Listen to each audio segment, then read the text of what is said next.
ಕರ್ನಾಟಕ ರಾಜ್ಯ ಗ್ರಾಮ ಪಂಚಾಯತ್ ನೌಕರರ ಸಂಘ ಜಿಲ್ಲಾ ಸಮಿತಿ ವತಿಯಿಂದ ಗ್ರಾಮ ಪಂಚಾಯತ್ ನೌಕರರ ವಿವಿಧ ಬೇಡಿಕೆಗಳನ್ನು ಈಡೇರಿಸುವಂತೆ ಜಿಲ್ಲಾ ಪಂಚಾಯತ್ ಮುಖ್ಯ ಕಾರ್ಯನಿರ್ವಾಹಕ ಅಧಿಕಾರಿಗಳಿಗೆ ಮನವಿ ಸಲ್ಲಿಸಲಾಯಿತು. ಜಿಲ್ಲೆಯ ಗ್ರಾಮ ಪಂಚಾಯತ್ಗಳಲ್ಲಿ ಕರ ವಸೂಲಿಗಾರರು, ವಾಟರ್ ಮ್ಯಾನ್, ಸಿಪಾಯಿ ಮತ್ತು ಸ್ವಚ್ಛತಾಗಾರರು ಹಲವು ವರ್ಷಗಳಿಂದ ಸೇವೆ ಸಲ್ಲಿಸುತ್ತಾ ಇದ್ದರೂ ಸೇವಾ ಜ್ಯೇಷ್ಠತೆಯಲ್ಲಿ ಅನ್ಯಾಯ ನಡೀತಾ ಇದೆ ಎಂದು ಸಂಘದ ಮುಖಂಡರು ಆರೋಪ ಮಾಡಿದ್ದಾರೆ. ಹಿರಿಯ ಸಿಬ್ಬಂದಿಯನ್ನ ಕಡೆಗಣಿಸಿ ಹೊಸದಾಗಿ ಬಂದವರಿಗೆ ಜ್ಯೇಷ್ಠತಾ ಪಟ್ಟಿಯಲ್ಲಿ ಆದ್ಯತೆ ನೀಡಲಾಗ್ತಾ ಇದೆ ಎಂದು ದೂರಿದ್ದಾರೆ. ಮನವಿಯಲ್ಲಿ 2025ರಿಂದ 26ನೇ ಸಾಲಿನ ಕರ ವಸೂಲಿಗಾರರ ಅಂತಿಮ ಜ್ಯೇಷ್ಠತಾ ಪಟ್ಟಿಯಲ್ಲಿ ತಿದ್ದುಪಡಿ ಮಾಡುವುದು, ಜ್ಯೇಷ್ಠತಾ ಪಟ್ಟಿ ಸರಿಪಡಿಸುವವರಿಗೆ ಮುಂಬಡ್ತಿ ಹಾಗೂ ನೇಮಕಾತಿ ಪ್ರಕ್ರಿಯೆ ಸ್ಥಗಿತಗೊಳಿಸುವುದು, ಅನುಮೋದನೆ ಬಾಕಿ ಉಳಿದ ಸಿಬ್ಬಂದಿಗೆ ಅನುಮೋದನೆ ನೀಡುವುದು ಸೇರಿದಂತೆ ಹಲವು ಬೇಡಿಕೆಗಳನ್ನು ಮುಂದಿಟ್ಟಿದ್ದಾರೆ. ಇದೇ ವೇಳೆ 10ನೇ ತರಗತಿ ಪಾಸಾದ ವಾಟರ್ಮೆನ್ ಸಿಬ್ಬಂದಿಗೆ ಕರ ವಸೂಲಿಗಾರರು ಹಾಗೂ ಡಿಇಒ ಹುದ್ದೆಗಳಿಗೆ ಮುಂಬಡ್ತಿ ನೀಡಬೇಕು. ಸ್ವಚ್ಛ ವಾಹಿನಿ ಸಿಬ್ಬಂದಿಗಳಿಗೆ ಪ್ರತಿ ತಿಂಗಳು ವೇತನ ಪಾವತಿಸಬೇಕು. ಮರಣ ಹೊಂದಿದ ಅಥವಾ ನಿವೃತ್ತಿ ಪಡೆದ ಸಿಬ್ಬಂದಿಗಳ ಕುಟುಂಬ ಸದಸ್ಯರಿಗೆ ಅನುಕಂಪ ಆಧಾರದ ನೇಮಕಾತಿ ನೀಡಬೇಕು ಎಂದು ಒತ್ತಾಯ ಮಾಡಲಾಗಿದೆ. ನಿವೃತ್ತಿ ಹೊಂದಿದ ಸಿಬ್ಬಂದಿಗೆ ಉಪದಾನ ವ್ಯವಸ್ಥೆ ಕಲ್ಪಿಸುವಂತೆ ಸಹ ಈ ಮನವಿಯಲ್ಲಿ ಆಗ್ರಹ ಮಾಡಲಾಗಿದೆ. ಸಮಸ್ಯೆಗಳನ್ನು ಶೀಘ್ರ ಬಗೆಹರಿಸದಿದ್ದಲ್ಲಿ ಧರಣಿ ಸತ್ಯಾಗ್ರಹ ಮುಂದುವರಿಸಲಾಗುವುದು ಎಂದು ಕರ್ನಾಟಕ ರಾಜ್ಯ ಗ್ರಾಮ ಪಂಚಾಯತ್ ನೌಕರರ ಸಂಘದ ರಾಜ್ಯಾಧ್ಯಕ್ಷರಾದ ಎಂಬಿ ನಾಡಗೌಡ ಮಾತನಾಡಿ ಎಚ್ಚರಿಕೆ ನೀಡಿದ್ದಾರೆ. ಈ ಸಂದರ್ಭದಲ್ಲಿ ಜಿಲ್ಲಾಧ್ಯಕ್ಷರಾದ ಜೀವನ್ ಕನ್ನಳೆ, ಪ್ರಧಾನ ಕಾರ್ಯದರ್ಶಿ ಸಂಗಮೇಶ್ ಪಳಗಾಂವ್, ಪ್ರಭು ಸಂತೋಷ್ಕರ್, ಶ್ರೀದೇವಿ ಚೌಡೆ, ಧನರಾಜ್ ಗೂಳೆ, ವಿಜಯಕುಮಾರ್ ಜನವಾಡ ಹಾಗೂ ನರ್ಸಿಂಗ್ ಹಳೆಂಬೂರ್ ಸೇರಿದಂತೆ ಇನ್ನಿತರರು ಇದ್ದರು. ಪ್ರಾಧಿಕಾರದ ಅಧ್ಯಕ್ಷರು ನೀವೇ ಯಾವುದೋ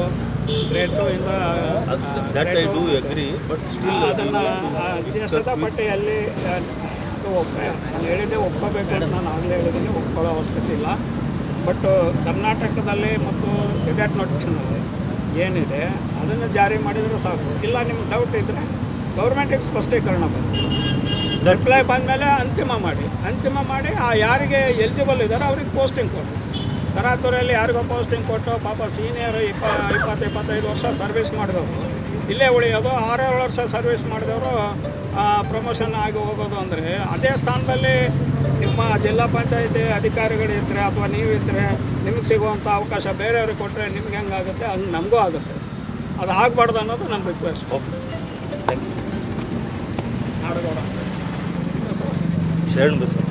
ಜಿಲ್ಲಾ ಪಂಚಾಯತ್ ಕಚೇರಿ ಎದುರುಗಡೆ ನಾವು ಅನಿಷ್ಟ ಧರಣಿಯನ್ನು ಹಮ್ಮಿಕೊಂಡಿದ್ದೇವೆ. ನಮ್ಮ ಒಂದು ಗ್ರಾಮ ಪಂಚಾಯತ್ ನೌಕರರ ವಿವಿಧ ಬೇಡಿಕೆಗಳ ಒಂದು ಈಡೇರಿಕೆಗಾಗಿ ನಾವು ಒಂದು ಧರಣಿಯನ್ನು ಹಮ್ಮಿಕೊಂಡಿದ್ದೇವೆ. ಮೊದಲು 2-3 ಸಾರಿ ಜಿಲ್ಲಾ ಪಂಚಾಯತಿಗೆ ಮನವಿ ಪತ್ರ ಕೊಟ್ಟಿದ್ದೆವು, ಆದರೂ ಕೂಡ ನಮ್ಮ ಸಮಸ್ಯೆಗಳನ್ನು ಬಗೆಹರಿದಿಲ್ಲ. ಆದ ಕಾರಣ ಇವತ್ತಿನ ದಿವಸದಲ್ಲಿ ನಾವು ಅನಿಷ್ಟ ಧರಣಿಯನ್ನು ನಮ್ಮ ಗ್ರಾಮ ಪಂಚಾಯತ್ ನೌಕರರು ಹಮ್ಮಿಕೊಂಡಿದ್ದೇವೆ. ಆ ಒಂದು ಸಮಸ್ಯೆಗಳು ಹರಿಯುವವರೆಗೂ ನಾವು ಇಲ್ಲದೆ ಹೇಳೋದಿಲ್ಲ. ದಯಮಾಡಿ ನಮ್ಮ ಮೇಲಾಧಿಕಾರಿಗಳು ಬಂದು ನಮ್ಮ ಸಮಸ್ಯೆ ಬಗೆಹರಿಸಲೇಬೇಕು. ನಮ್ಮ ಸಮಸ್ಯೆ ಬಗೆಹರಿಸಿದಾಗ ಮಾತ್ರ ನಾವು ಈ ಧರಣಿಯಿಂದ ಕೈ ಬಿಡ್ತೇವೆ. ನಮ್ಮ ಸಮಸ್ಯೆ ಸರ್, ಈಗ 2025-26ರ ಒಂದು ಕರ ವಸೂಲಿಗಾರರ ಅಂತಿಮ ಜ್ಯೇಷ್ಠತಾ ಪಟ್ಟಿಯಲ್ಲಿ 10-15 ವರ್ಷದಿಂದ ದುಡ್ಕೋತಾ ಬಂದಾರ ಕರ ವಸೂಲಿಗಾರ. ಅವರಿಗೆ ಹೆಚ್ಚುವರಿ ಅಂತೇಳಿ ಹಾಕ್ಯಾರ ಸರ್. ವಿಶೇಷವಾಗಿ ಹೆಚ್ಚುವರಿ ಎಂಬ ಪದ ಯಾವುದೂ ಡಿಸ್ಟಿಕ್ನಲ್ಲೂ ಇಲ್ಲ. ಆ ಹೆಚ್ಚುವರಿ ಎಂಬ ಪದ ಬರೇಬಾರ್ದು. ಆ ಹೆಚ್ಚುವರಿ ಹಾಕಿ ನಮಗೆ ಮುಂಬರ್ತಿಗೆ ಅನಾನುಕೂಲತೆ ಆಗ್ಲತ್ತದ. ನಮಗೆ ಮುಂಬರ್ತಿ ಹೋಗ್ಲಿಕ್ಕೆ ಅವಕಾಶ ಸಿಗಲ್ಲ ಉಂಟದ. ನಾವು ಮುಂಬರ್ತಿ ಆಗಬೇಕಂದ್ರೆ ಅದು ಹೆಚ್ಚುವರಿ ಎಂಬ ಪದವನ್ನು ತೆಗಿಬೇಕು. ಮತ್ತು ಜ್ಯೇಷ್ಠತಾ ಪಟ್ಟಿ ಏನದ ಅಂದ್ರೆ ಸರಿಪಡಿಸಬೇಕು. ಸೀನಿಯರಿಟಿ ಬೇಸಿಸ್ ಮ್ಯಾಗ ಈ ಪಂಚಾಯತ್ನಾಗ ಠರಾವು ಮಾಡಿ ಏನದ ಅಂತಂದ್ರೆ ಸೇವೆಗೆ ಬರ್ತಾರೆ. ಆ ಠರಾವು ದಿನಾಂಕ ಇವ್ರು ಏನು ಮಾಡಬೇಕು, ಪರಿಗಣನೆ ಮಾಡಬೇಕು. ಠರಾವು ದಿನಾಂಕ ಪರಿಗಣನೆ ಮಾಡಲು ಹೋಗ್ಯಾರ. ಆ ಒಂದು ಉದ್ದೇಶ ಇಟ್ಟುಕೊಂಡು ನಾವು ಇವತ್ತು ಹೋರಾಟ ಮಾಡ್ತಿದ್ದೆವು. ದಯಮಾಡಿ ನಮ್ಮ ಒಂದು ಏನು ಠರಾವು ದಿನಾಂಕ ಇರ್ತದ, ಆ ದಿನಾಂಕ ಪರಿಗಣನೆ ಮಾಡಿ ಜ್ಯೇಷ್ಠತಾ ಪಟ್ಟಿ ಮಾಡಿ ಎಲ್ಲರಿಗೆ ನ್ಯಾಯ ಒದಗಿಸಿಕೊಡ್ರಿ ಅಂತೇಳಿ ನಾವು ಈ ಒಂದು ಹೋರಾಟದ ಮುಖಾಂತರ ಒತ್ತಾಯ ಮಾಡ್ತೇವೆ. ಮತ್ತು ಕೆಲವೇನಾದ ಅನುಕಂಪ ಅದರ ಮೇಲೆ ಫೈಲ್ಗಳು ಬಂದಾವ, ಅನುಮೋದನೆ ಕಡೆದ ಆ ಅನುಮೋದನೆ ಆಗ್ತಿಲ್ಲ. ಕೆಲವು ವಾಟರ್ಮ್ಯಾನ್ಗಳದು ಸಮಸ್ಯೆ ಅದ, ಅನುಮೋದನೆ ಕಡೆದ ಫೈಲ್ ಬಂದಾವ, ಅನುಮೋದನೆ ಆಗ್ತಿಲ್ಲ. ಆ ಅನುಮೋದನೆ ಕೂಡ ಆಗಬೇಕು. ಕೆಲವು ಫೈಲ್ಗಳು ಬಂದಾವ, ಫೈಲ್ ಇಲ್ಲೇ ಅವ, ಅನುಮೋದನೆ ಮಾಡ್ತಾಯಿಲ್ಲ. ಮತ್ತೇನದ ಅಂತಂದ್ರೆ ಒಂದು ಪಂಚಾಯತ್ ಕರ ವಸೂಲಿಗಾರರ ಹುದ್ದೆ ಖಾಲಿ ಅದ. ಆ ಹುದ್ದೆ ಖಾಲಿ ಇದ್ದ ಜಾಗದಾಗ ವಾಟರ್ಮ್ಯಾನ್ಗಳು ಸೇವೆ ಮಾಡಿ 6 ವರ್ಷ 7 ವರ್ಷ 10 ವರ್ಷ ಸೇವೆ ಮಾಡ್ಯಾರ. ಅವ್ರಿಗೆ ಮುಂಬರ್ತಿ ಕೊಡಬೇಕು, ಅದು ಸರ್ಕಾರ ಆದೇಶ ಅದ. ಆ ಮುಂಬರ್ತಿ ಕೊಟ್ಟಾಗ ವಾಟರ್ಮ್ಯಾನ್ಗಳಿಗೆ ಭೀ ಕರ ವಸೂಲಿಗಾರರಾಗಿ ಸೇವೆ ಮಾಡೋಕೆ ಅನುಕೂಲ ಆಯ್ತದ. ಅವೆಲ್ಲ ಸಮಸ್ಯೆಗಳನ್ನು ನಾವು ಇಟ್ಕೊಂಡು ಇವತ್ತು ಪ್ರತಿಭಟನೆ ಮಾಡ್ತಾಯಿದ್ದೆವು. ನಮ್ಮ ಹೆಸರು ಜೀವನ್ ಕನ್ನಳೆ, ಜಿಲ್ಲಾಧ್ಯಕ್ಷರು. ಫಸ್ಟ್ ಟೈಮ್ ಅಂತಲ್ಲ, ಹಿಂದೆ ಬಂದಿದ್ದೆ ಒಂದು 3-4 ಸಾರಿ, ಇತ್ತೀಚೆಗೆ ಬಂದಿರಲಿಲ್ಲ. ಇಲ್ಲಿ ಜಿಲ್ಲಾ ಪಂಚಾಯಿತಿ ಹಂತದಲ್ಲಿ ಕೆಲವು ಸಮಸ್ಯೆಗಳು ಉದ್ಭವ ಮಾಡಿದ್ದಾರೆ. ಕರ್ನಾಟಕ ರಾಜ್ಯದಲ್ಲಿ ಗೆಜೆಟ್ ನೋಟಿಫಿಕೇಷನ್ ಇರೋದು ಒಂದು ರೀತಿ ಇದ್ದರೂ ಕೂಡ ಇವ್ರದ್ದೇ ಒಂದು ನೋಟಿಫಿಕೇಷನ್ ಆಗ್ತಾಯಿದೆ. ಈಗ ಭಾರಿ ಸ್ಪಷ್ಟವಾಗಿ ನೋಟಿಫಿಕೇಷನಲ್ಲಿ ಹೇಳಿದ್ದಾರೆ, ಕರ ವಸೂಲಿಗಾರರಿರಲಿ ಯಾರೇ ಇರಲಿ ಅವರು ಯಾವತ್ತು ನೇಮಕ ಆಗಿದ್ದಾರೆ ಆವತ್ತಿನ ಸೇವೆಯನ್ನು ಪರಿಗಣಿಸಬೇಕು ಅಂತ ಹೇಳಿ. ಆಮೇಲೆ ಕರ ವಸೂಲಿಗಾರ ಹೆಚ್ಚುವರಿ ಅಥವಾ ಒಬ್ಬರೇ ಇರಬೇಕು ಇಬ್ಬರೇ ಇರಬೇಕು ಅಂತ ಹೇಳಿ ಆ ಥರದ ನಿರ್ದಿಷ್ಟ ಆದೇಶ ಇಲ್ಲ. ಒಂದು ಜಿಲ್ಲೆಯಲ್ಲಿ ಎಷ್ಟು ಜನ ಕರ ವಸೂಲಿಗಾರರು ಇರ್ತಾರೆ ಅವ್ರನ್ನೆಲ್ಲರನ್ನೂ 6 ವರ್ಷಕ್ಕಿಂತ ಮೇಲ್ಪಟ್ಟಿರೋರನ್ನ ದೇಶದ ಪಟ್ಟಿಗೆ ತರಬೇಕು ಅಂತಿದ್ರು. ಅದನ್ನು ಹೆಚ್ಚುವರಿ ಅಂತ ಸರಾದ ಬರೆದುಬಿಟ್ಟು ಅವರಿಗೆ ಸರ್ಕಾರಿ ನೌಕರರಾಗುವಂಥ ಅವಕಾಶವನ್ನು ತಪ್ಪಿಸ್ತಾ ಇದ್ದಾರೆ ಇಲ್ಲಿ. ಇದು ಒಂದು ಪಾಯಿಂಟು, ಅದನ್ನು ಸರಿಪಡಿಸ್ಕೊಳ್ಳೇಬೇಕು. ಎರಡನೇದು, ಕರ್ನಾಟಕ ಸರ್ಕಾರ ನಮ್ಮ ಸಂಘಟನೆಯ ಒತ್ತಾಯದ ಮೇರೆಗೆ ವಿದ್ಯಾರ್ಹತೆ ಇಲ್ಲದೇ ಇರೋರಿಗೂ ಮತ್ತು ಕಾನೂನಾತ್ಮಕವಾಗಿ ನೇಮಕ ಆಗದೇ ಇದ್ದರೂ ಕೂಡ 2017 ಒಳಗಡೆ ಯಾರು ನೇಮಕ ಆಗಿದ್ದಾರೆ ಅವ್ರಿಗೆಲ್ರಿಗೂ ಏಕಕಾಲಕ್ಕೆ ಅನುಮೋದನೆ ಕೊಡಬೇಕು ಅಂತಿದೆ. ಇಲ್ಲಿ ಅದನ್ನು ಇನ್ನೂ ಕ್ಲಿಯರ್ ಮಾಡಿಲ್ಲ. ಆಮೇಲೆ ಸತ್ತವ್ರ ಕುಟುಂಬಕ್ಕೆ ಅನುಕಂಪದ ಜಾಬ್ ಕೊಡಬೇಕು ಕಡ್ಡಾಯವಾಗಿ ಅಂತ ಹೇಳಿದ್ದಾರೆ, ಅದು ಕೂಡ ಇಲ್ಲಿ ಆಗ್ತಾಯಿಲ್ಲ. ಆಮೇಲೆ 40% 2018ಕ್ಕಿಂತ ಮುಂಚೆ ಏನು ಸ್ಯಾಲ್ರಿ ಬ್ಯಾಲೆನ್ಸ್ ಇಟ್ಕೊಂಡಿದ್ದಾರೆ ಅದನ್ನು ಕ್ಲಿಯರ್ ಮಾಡಬೇಕು ಅಂತ ಸರ್ಕಾರ ಪದೇ ಪದೇ ಅವರಿಗೆ ವಿಡಿಯೋ ಸಂದರ್ಶನದಲ್ಲಿ ಹೇಳ್ತಾರೆ, ಲೆಟರ್ ಕರೆಸ್ಪಾಂಡೆನ್ಸ್ ಮಾಡಿದ್ದಾರೆ. ಆದರೆ ಇನ್ನೂ ಇಲ್ಲಿ ಟ್ಯಾಕ್ಸ್ ವಸೂಲಿ ಅಭಿಯಾನ ಮಾಡ್ತಾರೆ ಹೊರತಾಗಿ ಟ್ಯಾಕ್ಸ್ ವಸೂಲಿಯಲ್ಲಿ ₹1 ಸ್ಯಾಲ್ರಿ ಕೊಡ್ತಾಯಿಲ್ಲ. ಆಮೇಲೆ ನಿವೃತ್ತಿ ಆದವ್ರಿಗೆ ಉಪದಾನ ಕೊಡಬೇಕು ಅಂತಿದೆ. ಇಲ್ಲಿ ಎಷ್ಟೇ ಜನ ನಿವೃತ್ತಿ ಆದರೂ ಉಪದಾನ ಕೊಡುವ ಪದ್ಧತಿ ಇಲ್ಲ.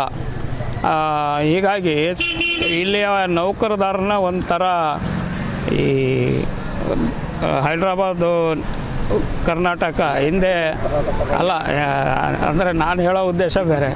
ನಿಜಾಮನ ಆಳ್ವಿಕೆ ಏನಿತ್ತು ಇವತ್ತಿಗೂ ಇಲ್ಲಿ ಅದೇ ಇದೆ ಏನೋ ಅಂತ ಅನ್ನಿಸ್ತದೆ. ನಿಜವಾದ ಪ್ರಜಾಪ್ರಭುತ್ವ ಅಥವಾ ಕರ್ನಾಟಕದ ಸರ್ಕಾರದ ಆದೇಶಗಳು ಇಲ್ಲಿ ಯಾವುವು ಜಾರಿ ಆಗ್ತಾಯಿಲ್ಲ. ಹಾಗಾಗಿ ಅವನ್ನ ಜಾರಿ ಮಾಡಬೇಕು ಅಂತೇಳಿ ಇವತ್ತಿಲ್ಲಿ ಒತ್ತಾಯ ಮಾಡಿ ನಾವು ಧರಣ ಕೂತ್ಕೊಂಡಿದ್ದೀವಿ. ಮುಂದೆ ಈಗ ಧರಣ ಮಾಡ್ತಾಯಿದ್ದೀವಿ. ಅಧಿಕಾರಿಗಳು ಏನು ಹೇಳ್ತಾರೆ ಕೇಳ್ತೀವಿ. ಮೇಲ್ಮಟ್ಟದ ಅಧಿಕಾರಿ ವರ್ಗ ಇದ್ದಾರೆ. ಇದಕ್ಕೊಂದು ಆಯುಕ್ತಾಲಯ ರಚನೆ ಆಗಿದೆ. ಆಯುಕ್ತಾಲಯಕ್ಕೆ ಅವರು ತಮ್ಗೆ ಅರ್ಥ ಆಗಿಲ್ಲ ಅಂದರೆ ಕ್ಲಾರಿಫಿಕೇಷನ್ ಆದರೂ ಕೇಳಬೇಕಲ್ವಾ. ಕ್ಲಾರಿಫಿಕೇಷನ್ ಕೇಳಿ ಅಲ್ಲಿಂದ ಏನು ಮಾಹಿತಿ ಬರ್ತದೆ ಅದರ ಆಧಾರದಲ್ಲಿ ಆದರೂ ಇವರು ಕಾರ್ಯ ಕೈಗೊಳ್ಳಬೇಕು. ಆದರೆ ಇಲ್ಲಿ ಮೇಲಾಧಿಕಾರಿಗಳ ಆದೇಶನೂ ಪಾಲಿಸೋದಿಲ್ಲ. ಮೇಲಾಧಿಕಾರಿಗಳ ಹತ್ರ ಯಾವುದೋ ಸ್ಪಷ್ಟತೆಯನ್ನು ತಗೊಳ್ಳದೆ ಅವರೇ ನಿರ್ಧಾರ ಮಾಡಿಕೊಂಡು ತಮಗೆ ಅನುಕೂಲ ಆಗೋ ರೀತಿಯಲ್ಲಿ ಕಾರ್ಯಪ್ರವೃತ್ತಿ ಇಲ್ಲಿ ಮಾಡ್ತಾಯಿದ್ದಾರೆ. ಸೊ ಅದನ್ನು ನಿಲ್ಲಿಸಬೇಕು ಅಂತ ಹೇಳ್ತೀವಿ. ನಿಲ್ಲಿಸದೇ ಇದ್ದರೆ 2 ರೀತಿಯ ಹೋರಾಟ ನಾವು ಮಾಡ್ತೀವಿ. ಒಂದು ಕಾನೂನಾತ್ಮಕ ಹೋರಾಟನೂ ಮಾಡ್ತೀವಿ, ಬೀದಿಗಿಳಿದು ಹೋರಾಟ ಮಾಡ್ತೀವಿ. ಸೊ ಇದನ್ನು ಈಗ ಕೈ ಬಿಡುವಂಥ ಸಂದರ್ಭ ಇಲ್ಲ. ಯಾಕಂದರೆ ಇದೇ ಮುಂದುವರಿತು ಅಂದರೆ ನಾಳೆ ಇಡೀ ಕರ್ನಾಟಕದಲ್ಲಿ ಇದೇ ಸಂಸ್ಕೃತಿ ಬರ್ಬೋದು ಆ ಜಿಲ್ಲೆಯಲ್ಲಿ. ಯಾಕಂದರೆ ಜಿಲ್ಲಾ ಪಂಚಾಯತಿ ಅಧಿಕಾರಿಗಳು ಬೇರೆ ಬೇರೆ ಜಿಲ್ಲೆಯಲ್ಲಿ ವರ್ಗಾವಣೆ ಆಗಿ ಬರ್ತಾ ಇರ್ತಾರೆ. ನಾನು ಬೀದರ್ದಲ್ಲಿ ಹಂಗೆ ಮಾಡಿದ್ದೀನಿ, ಈಗ ಇಲ್ಲೂ ಅದನ್ನೇ ಅನುಸರಿಸ್ತೀನಿ ಅಂದರೆ ನಮ್ಮ ನೌಕರದಾರಿಗೆ ಅನ್ಯಾಯ ಆಗುತ್ತೆ. ಹಾಗಾಗಿ ಇದಕ್ಕೊಂದು ಅಂತಿಮ ಹಾಡಲೇಬೇಕಾಗಿದೆ. ನಾವು 2 ರೀತಿಯ ಹೋರಾಟವನ್ನು ಮುಂದೆ ಮಾಡಲಿಕ್ಕೆ ನಾವು ರೆಡಿ ಇದ್ದೀವಿ. MB ನಾಡಗೌಡ ಅಂತೇಳಿ ಕರ್ನಾಟಕ ರಾಜ್ಯ ಗ್ರಾಮ ಪಂಚಾಯತಿ ನೌಕರ ಸಂಘ CITU ಅದರ ರಾಜ್ಯ ಅಧ್ಯಕ್ಷರು. ಕರ್ನಾಟಕ ರಾಜ್ಯ ಗ್ರಾಮ ಪಂಚಾಯತ್ ನೌಕರರ ಸಂಘ ಜಿಲ್ಲಾ ಸಮಿತಿ ಬೀದರ್. ಇವತ್ತಿನ ದಿವಸ ಇಡೀ ಒಂದು ರಾಜ್ಯ ಸಮಿತಿಯ ಕರೆಯ ಮೇರೆಗೆ ಕೆಲವು ಸ್ಥಳೀಯ ಬೇಡಿಕೆಗಳಿಟ್ಟು ಈ ಬೀದರ್ ಜಿಲ್ಲೆಯಲ್ಲಿ ಈ ಹೋರಾಟವನ್ನು ಹಮ್ಮಿಕೊಳ್ಳಲಾಗಿದೆ. ಏಕೆಂದರೆ ಇಡೀ ರಾಜ್ಯಾದ್ಯಂತ ಇಲ್ಲದ ಸಮಸ್ಯೆಗಳು ನಮ್ಮ ಬೀದರ್ ಜಿಲ್ಲೆಯಲ್ಲಿ ಇವೆ. ಯಾಕೆಂದರೆ ಇಡೀ ಒಂದು ಉದಾಹರಣೆ, ಉಪಧನ ನಿವೃತ್ತಿ ಆದವರಿಗೆ ಸರ್ಕಾರ ಉಪಧನ ಕೊಡಬೇಕೆಂದು ಆದೇಶವಿದ್ದರೂ ಸಹ ಇಡೀ ಬೀದರ್ ಜಿಲ್ಲೆಯವರಿಗೆ ಯಾರಿಗೂ ಸಹ ನಿವೃತ್ತಿ ಹಣ ಕೊಡ್ತಾ ಇಲ್ಲ, ಆ ಉಪಧನ ಕೊಡ್ತಾ ಇಲ್ಲ. ಆದ್ದರಿಂದ ಇದು ತರಾತುರಿಯಾಗಿ ಸರ್ಕಾರ ಮತ್ತು ಅಧಿಕಾರಿ ಇಬ್ಬರು ಚಿಂತನೆ ಮಾಡಿ ನಮ್ಮ ಬೀದರ್ ಜಿಲ್ಲೆಯಿಂದ ಅನುಕಂಪ ಯಾರು ನಿವೃತ್ತಿಯಾಗ್ಯಾರ ಅವರಿಗೆ ಉಪಧನ ಕೊಡಬೇಕಂತ ಹೇಳ್ತೀವಿ. ಅದೇ ರೀತಿಯಾಗಿ ಮುಂಬಡ್ತಿಯಲ್ಲಿ ಸಹ ತಾರತಮ್ಯ ಆಗ್ತಾಯಿದೆ.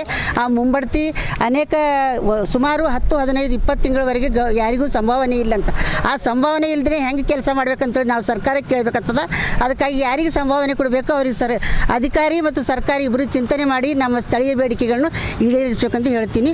ನನ್ನ ಹೆಸರು ಶ್ರೀದೇವಿ ಎಸ್ ಚೂಡೆ, ಜಿಲ್ಲಾ ಸಂಚಾಲಕರು.